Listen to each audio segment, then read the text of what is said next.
With your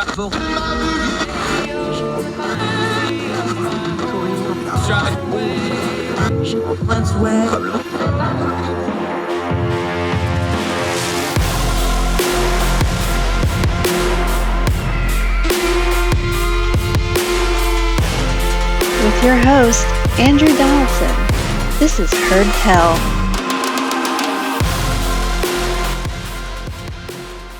Welcome to Heard Tell. This is going to be good. Been wanting to talk to him for a long time. One of those things that comes to doing programs like this is when you have somebody that's specialty in their field, like our economist friends we have, they start talking about other people and they go, hey, you should get this guy on the show. This is one of those guys. Over and over again, they tell us, our friends like Stephen Popick and them, they're always like, you need to get this guy on the show. And here he is. Joe, see, I was practicing and now I forgot already. Politano. Joesph There we Politano. go. All right. All the Youngstown branch of the Donaldsons that spelled the name wrong and married into the Italians are all cringing right now. Joesph Politano. See, I still can't do it. Joesph Politano is joining us. He knows what he's talking about, even when I don't. He's an economist. He has a great Substack that has now gone full time. We'll get into that in just a minute, sir. So grateful that you gave us the time today. Good to finally talk to you, buddy. Yeah, it's great to talk to you too. I'm very happy to be on here. I'm thankful that you had me on, and I'm thankful to be highly recommended. It's quality people recommending you too, I promise you. He's got a Substack, Apricitas Economics. We're going to be working off that a lot. We're going to link to all this. Make sure you're reading it. Make sure you subscribe to it. It has a free side and a subscription side. The free side enough is you just need a spoon to get through this stuff. I actually want to start right there with you though, because every time I have an economist on, I always ask them a variety of this question. When you sit down to look at it, because economics, it's such a math-heavy discipline. It's such a wonky discipline. It's got so much terminology. There's a lot of theory involved in it. When you sit down to write something and you're just writing it for the average person to read, where do you get into this stuff at? What are you looking at? Because you don't start out with a math equation or the Laffer curve or GDP. That's not where you start when you just sit down to read. What are you looking at? Are you looking at like, oh, there's this cost of living thing, or, oh, there's this economic indicator and I'm going to explain it? Where do you start when you're trying to communicate something like economics to folks? Yeah, I have a bit of a non-traditional background in that. I don't have a PhD right now, don't have a master's degree. And so I think it gives maybe a little more flexibility to me and how I address things. When I think about what makes economics important, what makes it special, is that basically everyone, really, whether you want to or not, participates in the economy every single day. And so if you work backward from, people's participation, people's experience, and then you can say, here's, maybe how you feel or something you might have noticed or something you've heard in the news. Here's the data surrounding that, and here's the narrative that's, I'm going to put in air quotes, like actually true here. So a lot of the pieces I write is like, here's something you might have heard in the media. Here's, either my spin on it or what the data actually says or how people are misinterpreting things. And I think if you start from that base of like, hey, this is how it affects your real life experience, your real life understanding of the economy, it works a lot better. And I think a lot of the concepts, the math, sometimes it's just to present the concept in the least biased, most clear way possible. Sometimes it's a little gatekeepy, but in that ideal scenario, you can condense the math into just explaining, the concept. Okay, the marginal propensity to consume is if you get X amount of dollars, how much of it do you spend? And that if you work from that, people understand if I got a raise, how much of it would I spend? That's a simple thing to communicate. And you could work from there on, well, we think when housing prices go up, people spend some, but a limited number of it out of that, and that builds. You're building up the understanding. So it's an interesting point you raised, because we talk about this in journalism a lot. Part of the problem with some of journalism now is everybody goes to the same schools and they have the same internships and they all work at the same places and they're all trying to work at the same places in this. You can talk about that in any walk of life, any discipline. It becomes kind of a funnel because everybody kind of ends up doing the same thing. You talk about it in whatever discipline you want. Is that a problem in economics? Is there just a little bit too much sameness where they're taking the same academic paths, they're doing the same career paths, and then they either go work in finance or they go work in the government, and then that it becomes a pawn to king four thing where it's like, well, your first move kind of sets up everything else that happens from there. Does there need to be a little bit more variety in who we get into economics? I'm sure that's true in all career fields, but it sounds like that's something that could actually be done here, when you kind of start to lose the practical side of it because it becomes a pipeline for a career path, right? Yeah, I think there's something to that in, you know, the academic demands on people who want to be full-time professors, want to do research are really crazy. And there's lots of people I know personally who I view as, you know, brilliant, hardworking, accomplished experts who don't or can't get the PhD. And that locks you out of a whole series of, you know, systems. And I think especially on the media side, if you're saying I'm an economist, I'm trying to communicate to the public about something, you end up like self-selecting away a lot of interesting perspectives. You know, if you're someone who is extremely successful within the academic sphere, you know, you don't do media tours, you're so busy. If you're someone who doesn't make it in the academic sphere, you know, you go on Wall Street, like you might be very accomplished, but you're not going to talk to people about what you do or, you know, what you think the economy is in a public way. And so you end up with only a certain subset of people within the narrow subset of economics professionals who are like, you know, writing consistently, you know, talking on television, trying to communicate their ideas. And I think that's a group that's growing. I think that's a group that's like getting better in the sense that it's incorporating a wider range of perspectives and backgrounds. But I do think there's like a bit of a problem whenever you're trying to, you know, communicate economic concepts. I still think it's funny that like people instinctively associate economists with like, you know, stockbrokers, investors.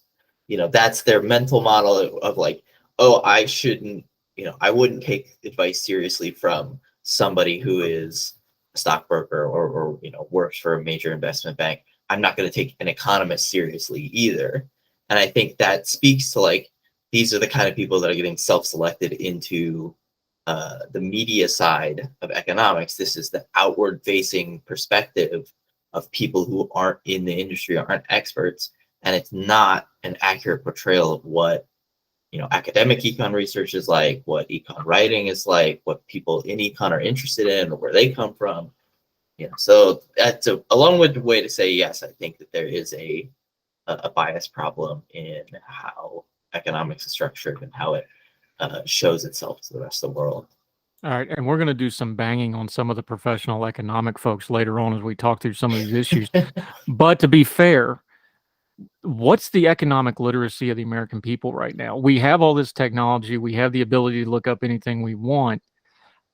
I think COVID maybe changed it a little bit where people, you know, at least they know what a supply chain is now, where they may not have known things like this, which is, it's bad that it happened, but it is a good thing. The running joke when I first got into media, people was like, well, the only time you can talk about economics is Christmas and if something bad happens. That's the only two times the media wants to talk about economics. I think we've kind of broken that a little bit. But from where you sit, let's put it on us, the people, the regular folks too. We don't do a great job of keeping ourselves informed on economic issues. And then when the crisis comes, we're not sure whether the person on the TV screen knows what they're talking about or not because we didn't do our own homework. From where you sit on that side of it, where do you think the economic literacy of the American people is right now today in the year of our Lord 2022? The way I tend to think about it is like anytime you ask people these broad questions about the economy, they give like terrible answers. I saw there was a great little study done by somebody at the IMF, and I'm going to kick myself for not remembering who the author was. he basically was polling members of general public and saying, hey, if this thing happened in the economy, what would you expect it to do? You know, if they raised income taxes, if they raised government spending, if they raised interest rates, blah, blah, blah. And it's very funny to me because a lot of them were like completely counterintuitive to what, you know, the experts saying. So if they, guy asked, if they raise interest rates, what do you expect will happen to inflation? And the answer from the majority of the general public was, oh, inflation will go up, which is, you know, the opposite. It's intended by the Federal Reserve when they raise interest rates to lower inflation. And similarly, if they raise income tax, what's going to happen to inflation? Most people said it would go up. And that's like, you know, if it's a fiscal shock like that, you know, we're saying taxes are going up, expect inflation to go down. But by the same token, I think because people are forced to, because they experience it every day, they understand, you know, their situation very well. And that's a form of economic knowledge, even if it's not like, you know, macro, you know, big picture macro, being able to explain, you know, what the marginal propensity to consume or whatever it is. And I think, you know, there's something to be said for this idea that if, you know, everybody knows their area really well, you sum up to something that gets closer to economic knowledge. Yeah, Joseph Politano joining us. We're going to take a quick break, come back. We're going to go into some of the issues going on today, but we're going to do what we always do. We're going to back up and try to find out how we got here, because economics is one of those things that happens on a timeline. We're going to dig through it. We're going to use housing, try to tie a lot of things together talking about housing, because that's the number one outlay most people have. So that's their biggest economic thing that they deal with. We're going to walk through a lot of this stuff more from the outstanding Substack. He writes the Apricitas, I'm going to get it right one of these days, economic Substack, which we'll be talking about more with our friend Joesph right after this. Herd Tell continues.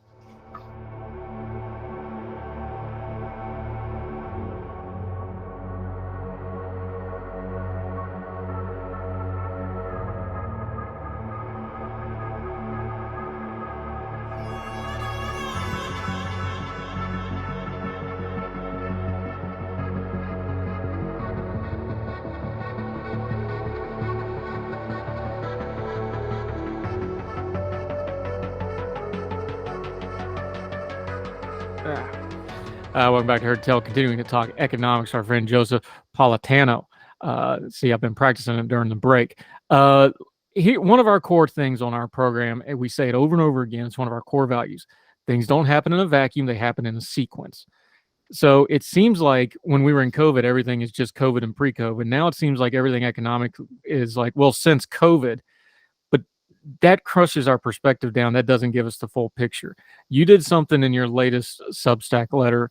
You went back to 08. And of course, you can go back as far as you want. You know, 08 is because of what happened in the 90s. 90s is because of what Reagan did. Reagan is because of what happened in the 70s. You can go on and on and on and on with this stuff, but let's just make it a bite-sized piece. 2008 and the last housing crisis, the Great Recession, whatever you want to call it, to COVID, to today. Why did you draw that line? Because I think it is important.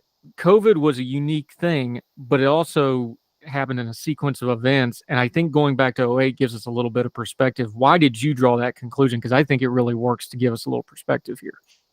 Yeah, I think there's the 08 housing narrative is obviously very sprawling. And I think there's a lot of ways you can approach it. And I think putting aside all of the financial end of it, so the financial crisis, the shadow banking system, you know, the mortgage-backed securities crisis, let's just talk about the housing, capital H housing market, you know, building residential homes. I think there's this argument you had in like the 90s, 80s, and maybe a little before. You know, you had some cities that were more expensive, some cities that were relatively cheaper. The gap between them was, you know, decent, but it was bridgeable. And because, you know, the economic growth, economic opportunity was less concentrated in the US, it wasn't that big a deal. People generally were able to move more. You're able to put down homes easier than nowadays.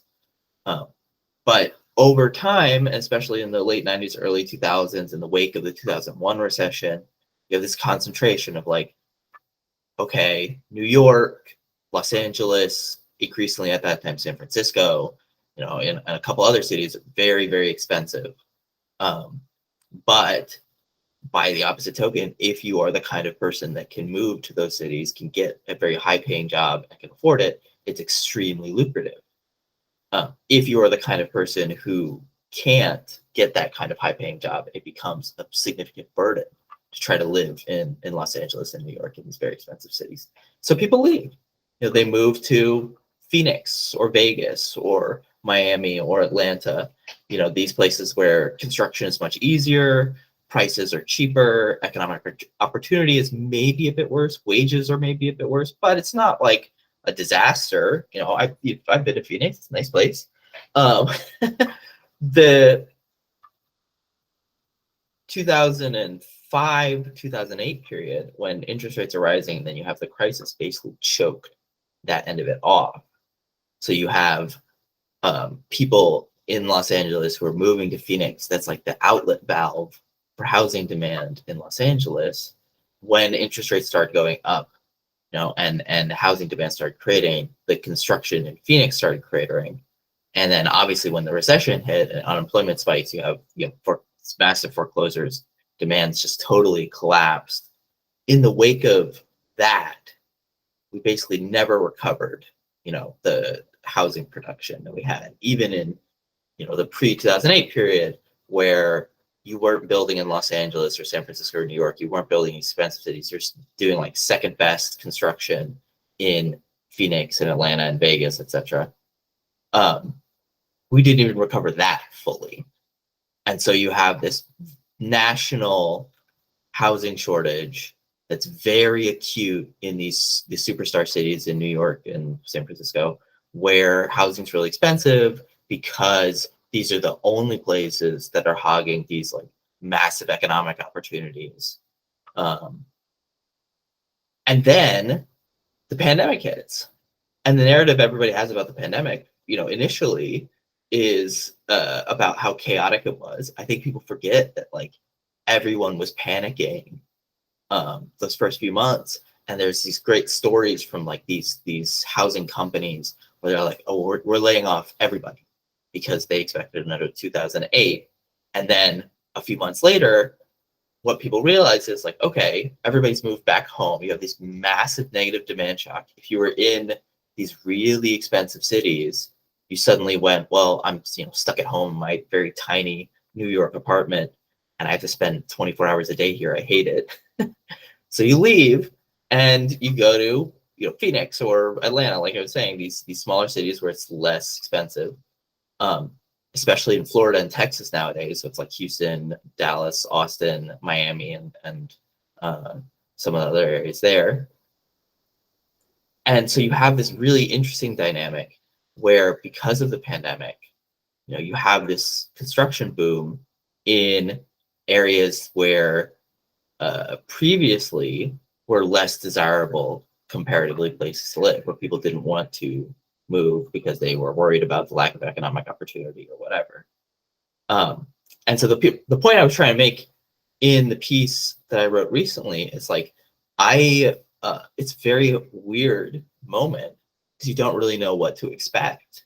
Like maybe work from home is permanent and you have all of these people who used to work, in tech companies in San Francisco, and now they're working remotely from, Vegas or whatever. Or maybe it reverts back, people are coming in 2 days or 3 days of the week into the office. So they still want to live in San Francisco, even if they're doing some stuff remote. Maybe these smaller cities, I think Raleigh's a good example, like they kickstart their own industries. Raleigh has a tech industry that's arguably as good as anywhere else except San Francisco. And, we're seeing companies moving to Austin, to Miami, to these cities that have been growing in the last few years. And so the other thought you have is like, okay, maybe we have this superstar phenomenon. Maybe a lot of the economic opportunity is concentrated in a few cities, but there's no iron law that those cities have to be New York and San Francisco. Maybe the 2020s you have economic opportunities concentrated in, Austin and Atlanta, and that's exciting because I don't really know. I think people have forecasts, but I don't have any answers yet, because of how crazy the housing market's been over the last few years. Yeah, one indicator that you did touch in on the piece was the less expensive, because when we talk housing, everybody thinks home ownership. They put those two things together, but housing isn't just home ownership. You talk about rent too. And one of the numbers that is really interesting in here, and you didn't even have a good answer for it other than look at this number. This is really interesting. Those mid-size and smaller cities that are developing, take New York and LA out of it because they're always going to have built-in advantages, because New York is where most of the immigrants in America wind up in New York, and LA is where everybody flees New York and moves to LA. So they've got built-in stuff. They're always going to be the two big cities no matter what happens.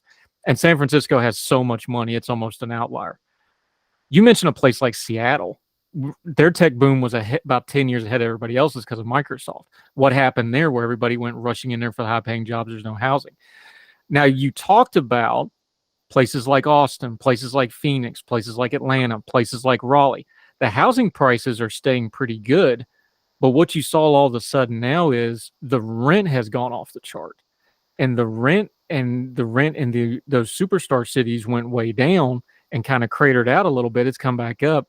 But the rent situation, even in the quote unquote affordable cities to live in, the rent situation has really changed. Those two things go together. So when you got a developing place like a Raleigh, for folks that don't know, Apple and Amazon are both putting headquarters in Raleigh. It's a happening place.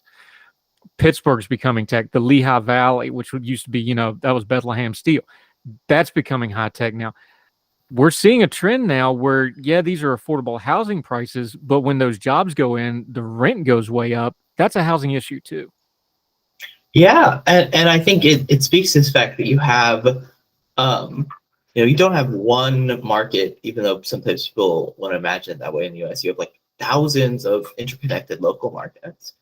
And it's very hard for people to absorb these like migration shocks that happen fundamentally because we've made it too expensive to live in basically any major city in America. And the stat I was looking at that's really crazy. It's like the rent prices are up about 7% over the last year in the whole US. But if you look at like some cities, in Phoenix, it's up 21%.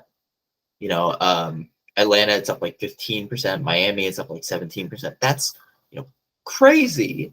And if you're somebody who was living there before the pandemic, that is appreciable expense for you. That's a very difficult thing to make work. All of a sudden, a 20% increase in rent over 2 years functionally.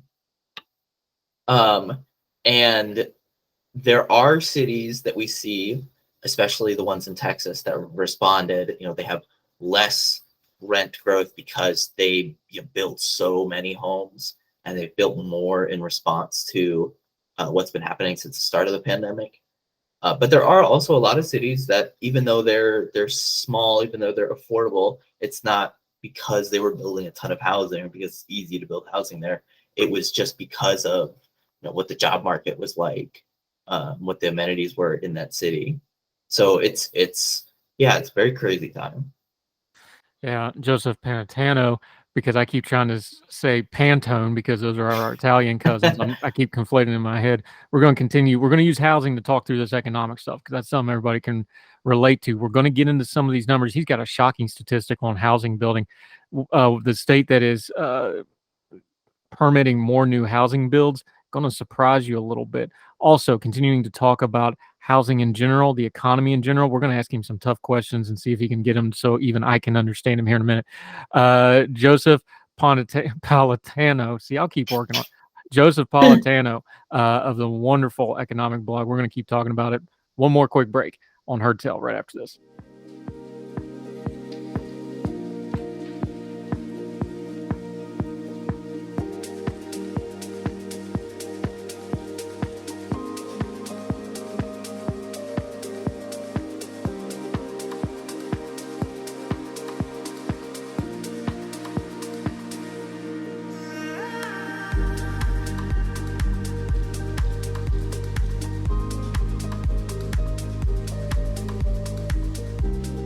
Welcome back. We are talking economics with our friend Joesph Politano.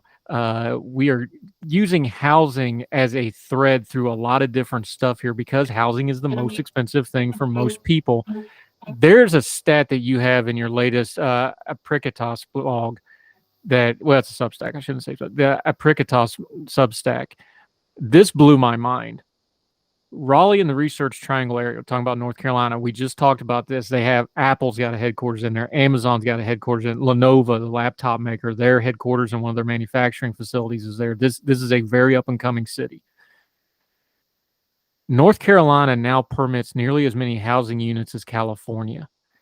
North Carolina has a third of the population of California and much more spread out over a larger area. You know, you got a couple urban centers, Raleigh, of course, Charlotte, Fayetteville, a few places like that. But that's a shocking statistic when it comes to housing. Yeah.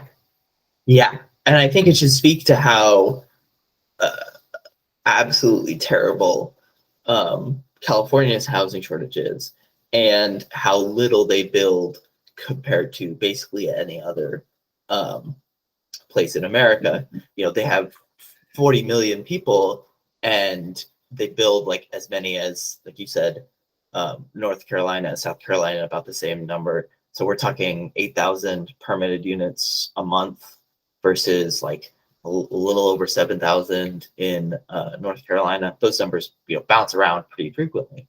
But the point is, like, yeah, there are some parts of America that just do not build anywhere near the necessary amount of housing. And the other critical thing to think about in California is, like, it's not just they don't build enough housing, it's that there's basically no supply response in total. So if you look at, like, since 2017, the pace of home building in California hasn't moved. And if you've, you know, talked to anyone in California since 2015, you know that prices have gone up, you know that rent's gone up, you know it's gotten more difficult to live there. And there isn't this response of, even if you're not building enough, you'd hope prices go up, you'd hope more suppliers enter the market, you hope more construction happens. That just doesn't happen in California. And so we're talking about that, like the outlet valve is Phoenix, but the other thing is eventually it becomes a competitive advantage to try to move whatever you can out of the most expensive areas just to save on cost. You know, it's hard to employ people in San Francisco, in Los Angeles, because it's so expensive. Very much like a Yogi Berra. Nobody goes there because it's so crowded, you know. Nobody wants to live here because it's so expensive. But it's true that you see people moving out because of the prices. And we're in a situation now where, like, the Texas and California, Texas alone builds twice as much as California. And Texas has 10 million people less. Florida builds functionally as much as California before the pandemic and now significantly more after. And that's, like, crazy. And so if you want to talk about where the economic growth is in this market, where the actual construction is, it's not in these, like, really big cities anymore. It's not in California, which I think is sad, because there's lots of people who understandably would want to live in California, and there's a lot of problems that develop when you know don't build for the amount of demand there is in the state. Yeah, and let's break this down for folks. There's a reason housing is such an important economic indicator. When you build a house, and the number varies a little bit, but it's something like 25, 26 separate trades go into building one single house. So that's dozens and dozens of people that are subcontracting. That's on top of the dozens and dozens of people it takes to build the home. That has entire supply chains behind them. Building a home is a huge economic ripple. That's just one home. So then when you get into these areas like a Raleigh, where they're building them by the hundreds at a time, that's a huge pipeline of economic activity, not just for the home buyers and the home sellers, but all the tradesmen, you know, the contractors, the inspectors. Then you have the secondary folks, you know, the termite inspectors got to go look at the house, right? You know, things you don't even think of. There's so many tentacles to the housing market of building homes. So when you stop building homes, That's why it's such an indicator of economic activity. And when you're building a ton of homes, the reverse is true. And that's why you, as an economist, that's why you watch that number so tightly, isn't it? Yeah, and if you're thinking about like how do people feel about the economy, it has a lot to do with housing markets. How confident they are depends on what the housing market looks like, and vice versa. More confident people are more likely to go out and say, I'm willing to buy a house here. And the interesting dynamic that we're talking about here, where like people move from Los Angeles or New York to these other places, that only happens when people are very confident about their economic state. Because you're talking about moving halfway across the country, try to buy a house, get a new job. You got to be in a really good place to make that bet. So that's a really important economic indicator, and I think it says a lot about the U.S. labor market. Putting aside the work from home trend, that we just had this supercharge of people who were confident enough to move across state lines, in 2021 after the initial pandemic shock. What's the economic indicators for interstate movement? Because people love to use those numbers. They use them in a political sense, like, oh, look, everybody's moving to a red state. That some of that's true, but there's other things. LA is always going to have people moving to LA because it's LA. It's got built-in stuff. Then you have blue enclaves in red states, like in Austin, places like this. Are those numbers really viable? We use them politically and talk about people voting with their feet and all that. But those kind of numbers can also be a little misleading because, like you said, we don't have one. This is a great line, by the way. You ought to trademark it. We don't have one housing market. We've got 10,000 little housing markets, and every one of them has their own little story. How do we parse that out? Because that's look, we're going to see that headline again. Every time we have an election, we have that headline of everybody's moving to the red states, everybody's fleeing the blue states, or vice versa. How do we parse through that with some actual data and numbers? Because, yeah, it's kind of true, but it depends. Yeah, it's really hard. So unfortunately, there's the thing you learn in this business is that whenever you want a data point, it's going to take 5 years for it to be published, and then nobody's going to care. So like the most comprehensive stuff comes from the IRS because people have to file their taxes. So if you move, at any point during the year, and you're filing taxes from a new location, the IRS catches you, but they don't publish that until years after the fact because to protect people's privacy and to give them enough time to let everybody file. What you can look at is like the postal service address changes. So people are calling the postal service and saying, "Hey, I'm moving from here to here. Can you change my address? Can you forward my mail?" That saw the big upturn in 2021. My friend Paul Williams has done some really great research on this, talking about the places people were moving to and the supply responses or lack thereof in some areas. So lots of people moved to Boise, lots of people moved to Montana, lots of people moved to Denver. These like mountain lion cities, I like kind of cute way to call them. Those places built maybe a little more housing, but it's not a lot. It's really, a lot of these places in the South, and in particular Texas, I think I really can't understate how crazy it is, the amount of housing that gets built in Texas.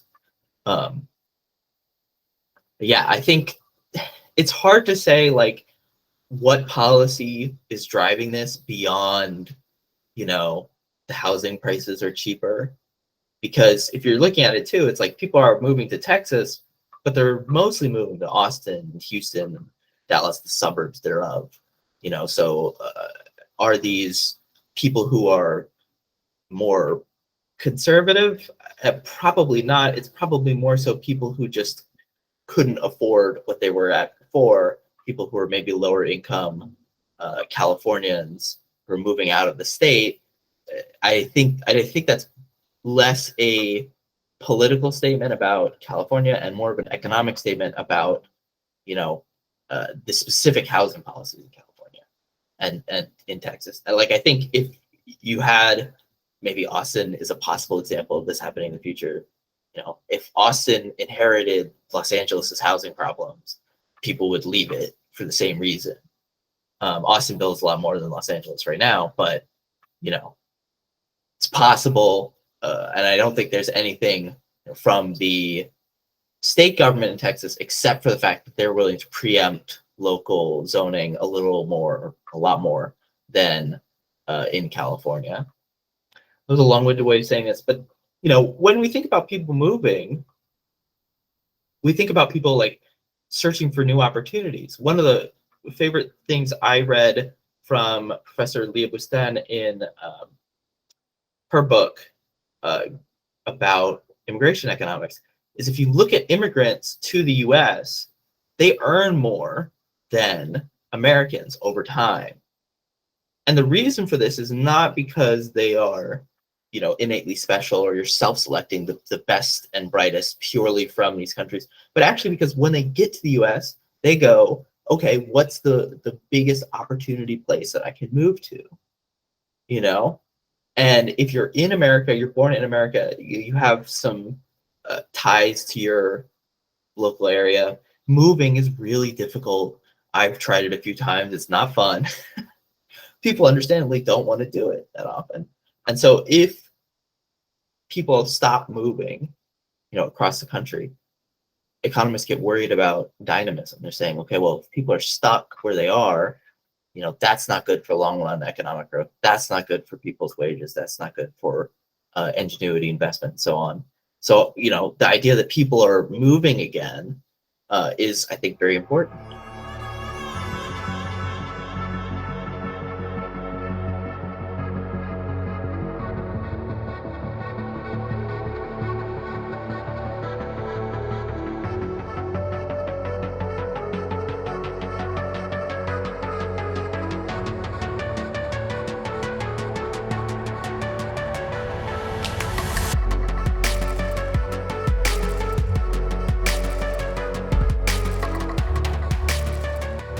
Joesph Politano joining us.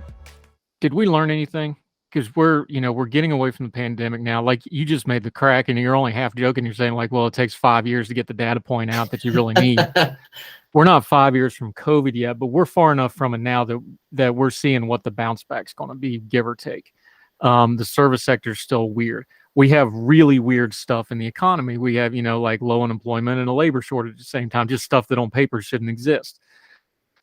Have we learned anything? And break it into the two parts, both the economist and just the average person, because those are two very different things. I know we all went through it. I know it was loud. I know we all had some pain, but did we learn anything?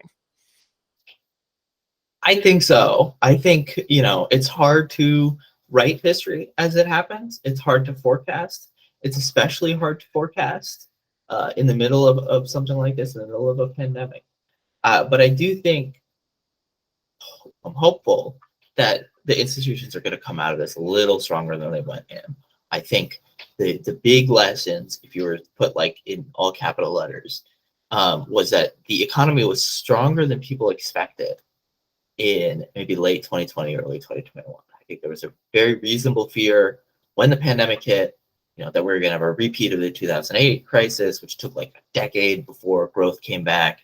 Still is leaving permanent scars on our economy, was talking about millions of people permanently out of work for years. That kind of stuff was a nightmare to people. So everyone pulled out all the stops to try to prevent that. And across the world, I think central banks and central governments underestimated the strength of the overall economy because things were so weird during the pandemic, and because we had never had this happen where a modern economy has to interact with these kind of public health issues. And so I'm hopeful that leads to a little more understanding of what the indicators mean. I'm hopeful for the general public that, we talk about this like rational inattentiveness model in economics. That's one of my favorite things because it explains so much. It's like, if something doesn't matter to people, if something isn't affecting people's day-to-day lives, they don't pay attention to it. And then once it does, they pay attention, they learn, and hopefully they carry that information to next time.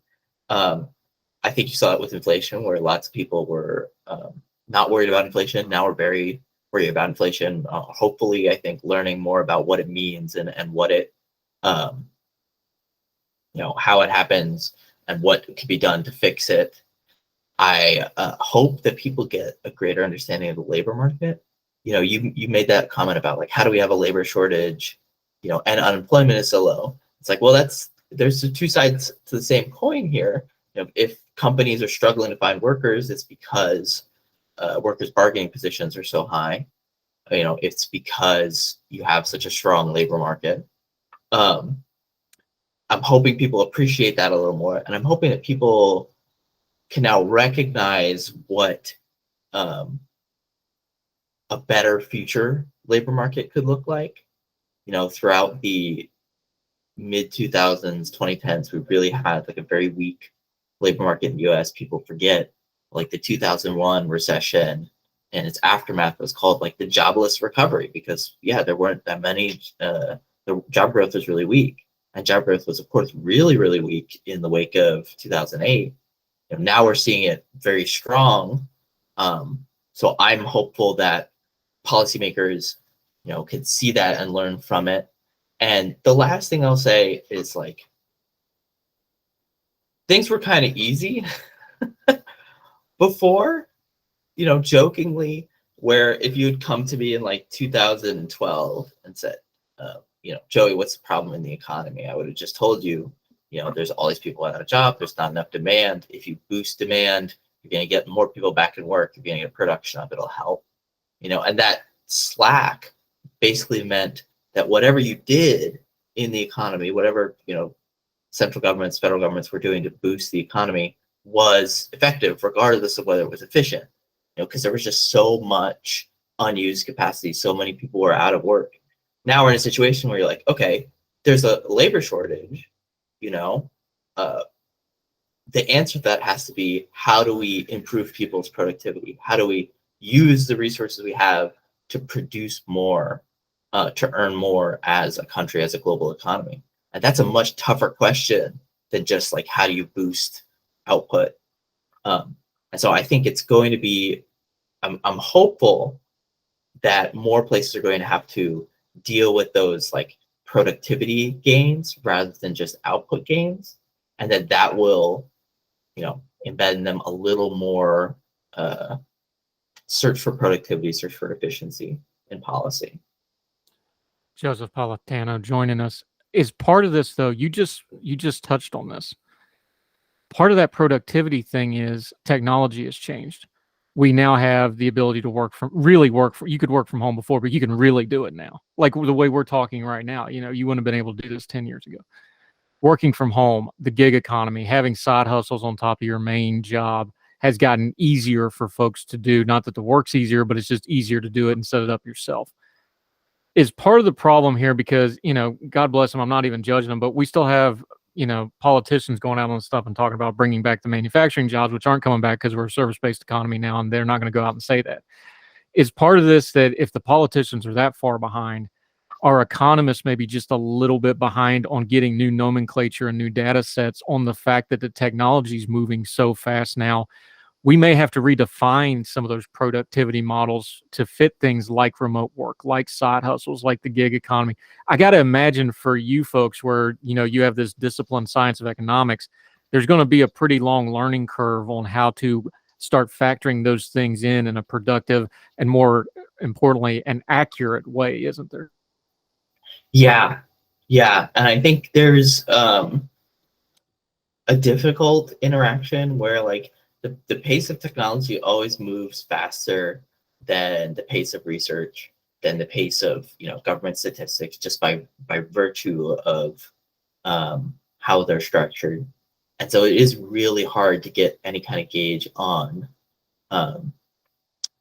things like that. So I'll give you an example. The Bureau of Labor Statistics, they collect all the unemployment, employment, jobs data in the US. They saw this coming. They were like, okay, people are working for Uber, for Lyft, for these gig economy jobs. They're jobs, even though they're not counted by Uber. Uber doesn't keep a tally and report to the government how many drivers it has. So we got to find a way to do that. So they did this big survey of thousands of workers across several months. Sorry, I've got like Arlington Fire Department here. Thousands of workers across several months trying to gather like what are electronically enabled work, I think was the phrase they used. And when the survey came back, they were like, oh, this is this isn't working. They said this in the release. They were like, nobody understood what we were asking them. We had people who were police officers or doctors who were saying, yes, I do electronically enabled work. I'm a gig employee. And you're like, no, we're not asking about you. And so there really isn't great data on like how many people are participating in these kinds of jobs. And the couple things you can look at are like, if you look at business formation. So when I started my company, you have to file with the IRS, stuff like that. That's way up, since the start of the pandemic. So I do think there's been an uptick in people at least trying to earn side income through self-employment. And if you look at like the surveys of employers that surveys of people that are a little biased, because people don't seem to understand the question well, and it's a little confusing. But if you ask, if you looked at the share of people who said they were self-employed, that rose pretty significantly during the pandemic and then came back down. So it's very interesting to me. It was like, I think very plausibly that lots of people in 2020, 2021 were working basically full-time for gig platforms. Can I give you an accurate number? I have no idea. Can I say how much money they're in? No. And that's like a really difficult thing to say. And maybe in 5 years, when the IRS records are released and anonymized, I can look at it and say, well, it was this much. But that doesn't really help you because you're trying to plan for the here and now. Yeah, it's very difficult. That's the moral of that story. Yeah. Joesph, I'm not going to call him Joey because he's a very serious guy talking on a serious topic, and I just can't do it. Politano joining us. Okay, for the average folks though, because you're trained, you know how to do this. When you look at a news story, let's say something hits, GDP went down, inflation, CPI, one of those great numbers that people talk about. When a headline hits, what do you do to get past the headline and the noise and to get to whatever's really important? And this is for folks like, how can we improve our intake on economic issues? So when something hits, like, just picking something, inflation steady month on month or quarter to quarter or whatever the case may be, just take a headline like that. How do you go to start looking at that to see like, okay, is this a valid headline? We just saw this with the, hey, inflation, hey, no more inflation. It's like, well, no, inflation didn't go up. It didn't go away. It just didn't go up. You can make the numbers say anything you want. You can put them on a chart, make them say anything you want. How do you start going past a headline and looking at, is this good information? Is this bad information? So that the rest of us can kind of learn to kind of turn that noise down and get into economics in a more productive and healthy way. Yeah, it's very difficult because I think the incentives in my industry, the incentives in the media industry are still very click biased, so a lot of the pieces end up just being headline number, immediate reaction, and then links to other stories that have been done. I think the thing to always remember is like the month-to-month releases are always really volatile, and they always have volatile components within them. When you were talking about inflation was 0% in August, I think that was gasoline, which is like the most volatile price there is. It goes up 20% in a month sometimes. Does that matter for the economy? Yeah, but does it really tell you about like where is inflation going to go next month? Not necessarily. And so I think the biggest recommendation I have is just to try to disaggregate. Try to say, here's the headline number. I'm going to go try to look at the components. And I think that's a lot of the value I try to add in my writing is just saying, here are the components. Here's how this is built. Here's how things are adding up together.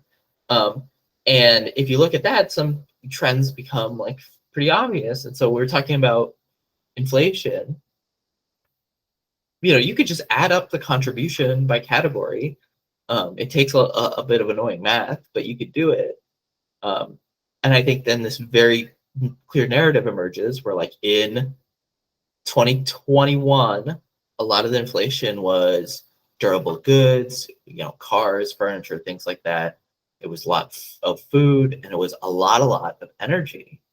And since 2021, those components have they haven't gone down in price that much, if at all, but they aren't increasing at the rapid rate they were in 2021. And really, the story is about housing prices, it's about restaurants, it's about other components of inflation. That's really important, but it's not something you're going to see if you just look at like the headline number. I use just because for people in the audience who like maybe aren't familiar or wondering how to do this, I think the best resource is the Federal Reserve Economic Database. It's FRED. It's really easy to remember. It's the St. Louis Fed. They put this big database out there. There's like probably a million different data points, and you can just search and say, okay, what is CPI for this component, for rent, for full service meals, restaurant meals. What is it in my city? Because it's different everywhere across the country. And we were talking about this earlier. Like, yeah, if you're in Phoenix right now, your inflation rate is probably double what it is in New York, maybe even more. That's important, but it also gets hidden in the headline number. And I think when you look at the components like that, a lot of narratives become easier to criticize or easier to understand. So it gives you a more grounded perspective when you're working from like the bottom up like that.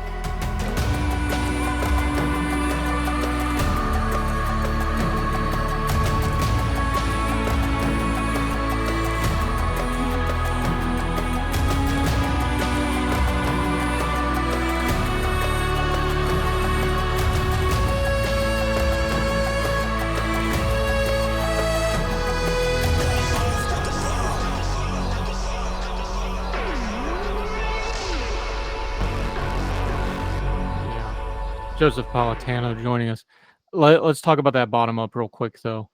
Is there something to be said that the American psyche, I'm just talking about generally here, whether it's politically, cultural, do we not have a handle on what our economy actually is right now? I said it offhanded, but I want to dig into it because I feel like I just skipped by.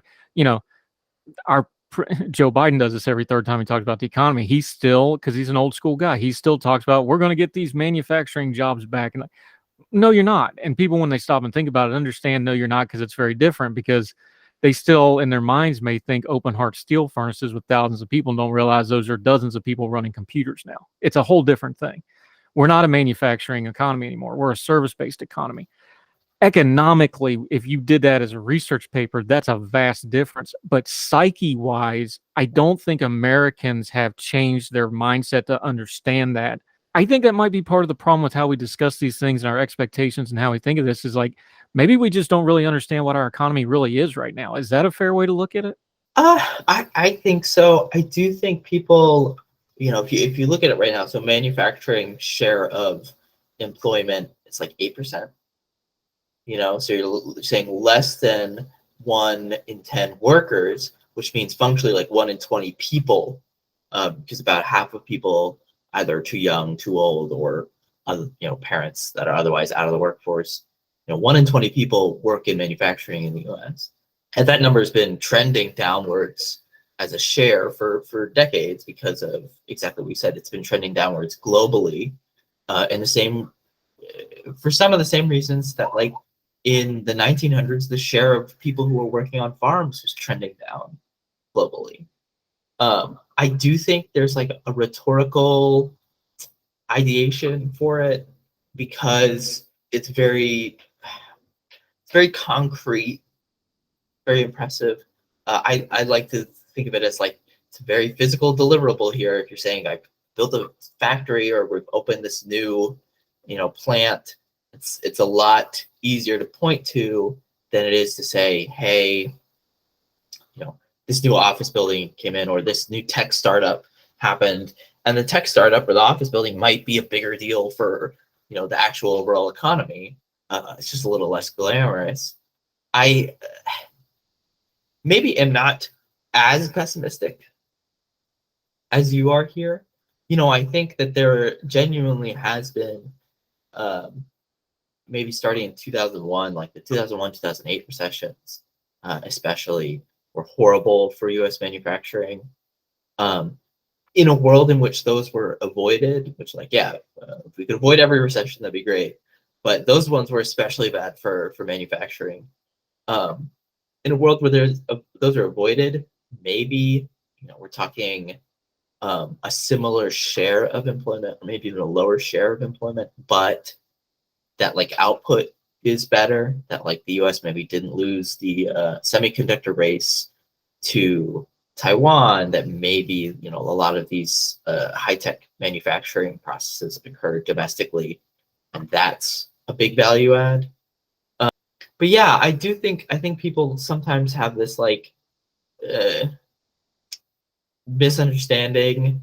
Like, this is the joke I always make is, like, check the summary statistics, by which I mean, like, yeah, if you're looking at saying, oh, this is a big deal, manufacturing's coming back in the US, lots of manufacturers are hiring nowadays, or, like, their demand for workers is really high. That's, like, an important story.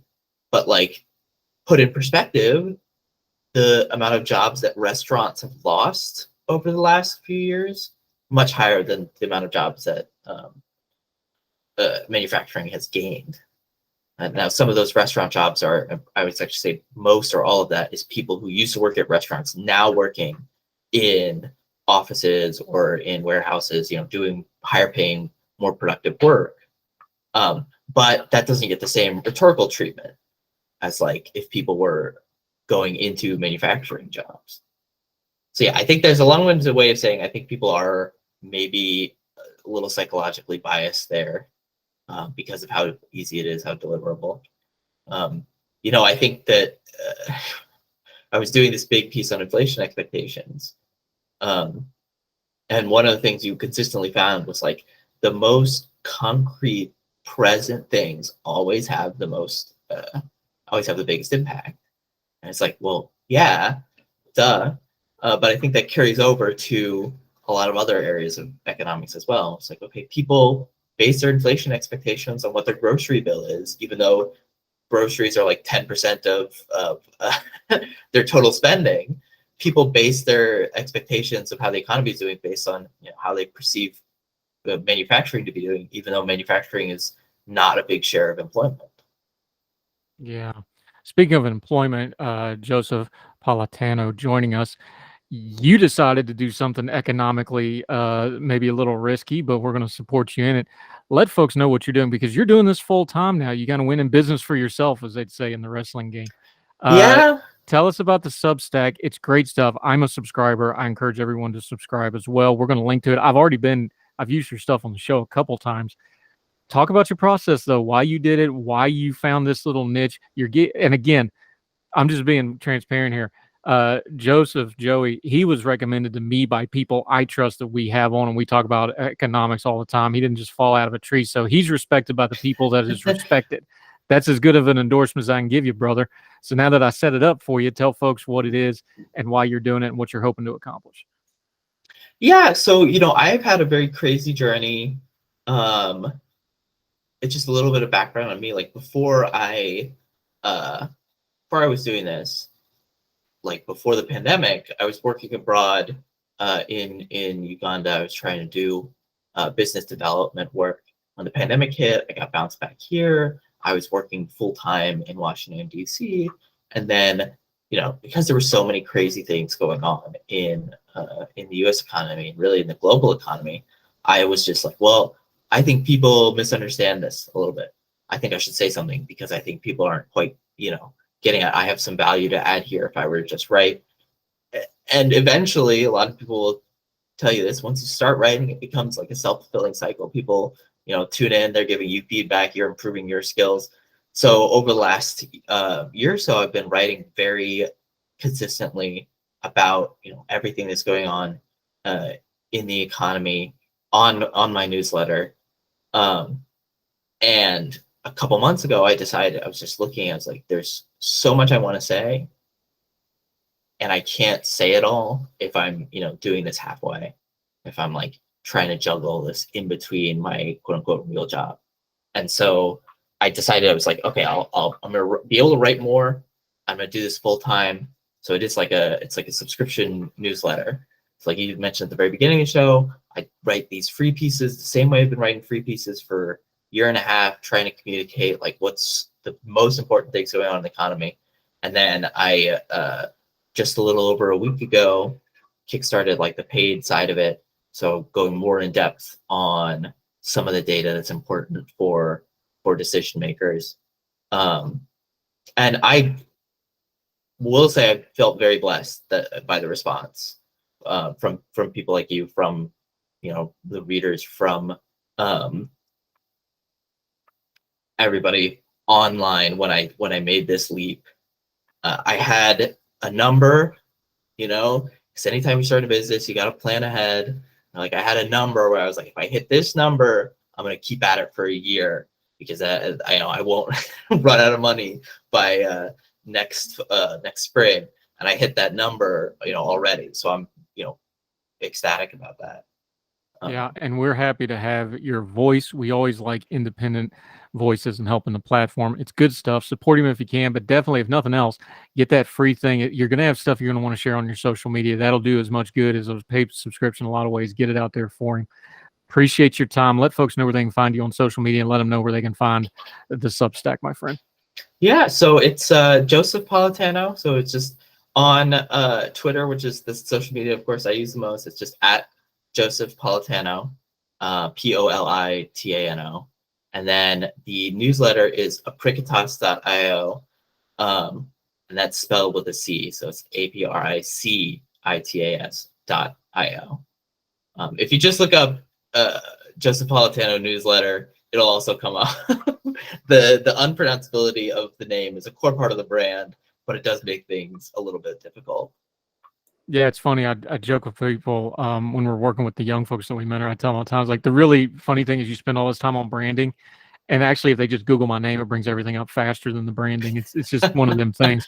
Yep. One of those things. If you're watching on YouTube, his social media handles are all right there on the screen on the lower third graphics. If you're listening on the podcast, this will be in the show notes. We'll link to all of it, like we always said. Read it all for yourself. Make up your own mind. A lot of good stuff in there. Now that you're free and let me tell you from experience too, this not working a real job thing, I work way more hours than I ever did at the real job. I know, I'll tell you that from experience. But having said that, since you're working 16 hours a day now, trying to scramble and get your hustle on, we're going to get you in the regular rotation, have you back real soon, my friend. Joesph Politano, thank you so much for the time. We're going to make you a regular. Look forward to talking again real soon, my friend.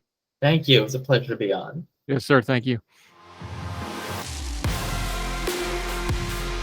All the music on Heard Tell is provided under a Creative Content license from monstercat.com.